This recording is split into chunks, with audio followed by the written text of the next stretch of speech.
Hello, this is Ron Paul with your update for Monday, January 3rd. The year 2011 brings in a host of opportunities and challenges to America.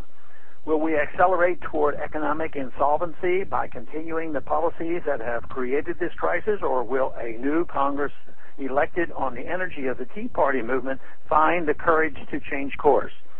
With the new Republican majority in the House, I will have the opportunity as a subcommittee chairman to take a careful look at our domestic monetary policy.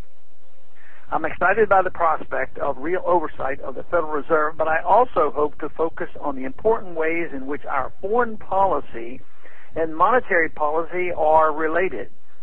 Just last week, the Financial Times reported that the limited oversight of the Federal Reserve allowed by the passage of a watered-down version of my Audit the Fed bill revealed that approximately 55% of the loans made available under the largest Federal Reserve bailout program, the Term Auction Facility, went to foreign banks.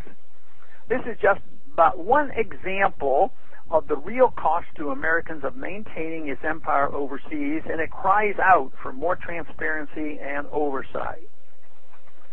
This is why it is key for us to understand that our foreign policy and current economic crisis go hand in hand. Some have promised to lead us back to fiscal responsibility while asserting that any reduction in our foreign and military spending is off the table. They would like us to believe that we should not only continue spending as much on the military as the rest of the world combined, but they actually call for an even more aggressive U.S. policy abroad. They believe we should continue to bomb Pakistan, Yemen, Afghanistan, and elsewhere. That we must impose even more crippling sanctions on countries like Iran while moving steadily on to yet another Middle East war that is not in our interest. They represent the failed policies of the past, and they would like to lead us down a dead-end street. We must resist the temptation of their neocon-inspired scaremongering. There will be much work for us to do in the next year and in the next Congress.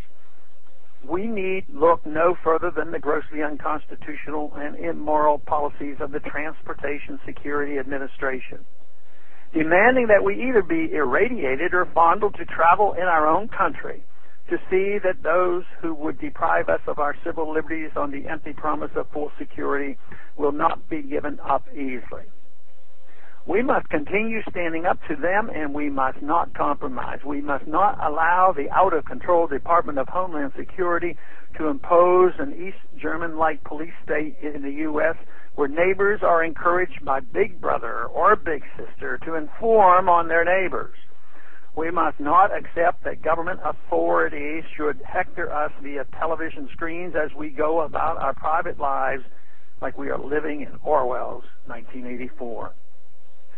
I'm optimistic that the incoming members of Congress understand the importance of what they have been entrusted with by the American people. But I do hope that those who elected them will watch their actions and their votes in Congress carefully. An early indication will be the upcoming vote on reauthorization of the anti-American Patriot Act. Defeat once and for all this police state legislation will be a great way to start 2011 and the 112th Congress. We must move ahead with confidence. Our numbers are growing. Happy New Year. Thanks for calling this update at 888-322-1414. A new update is available every Monday, and the text is archived at www.house.gov/Paul under the heading Texas Straight Talk. Thanks for calling.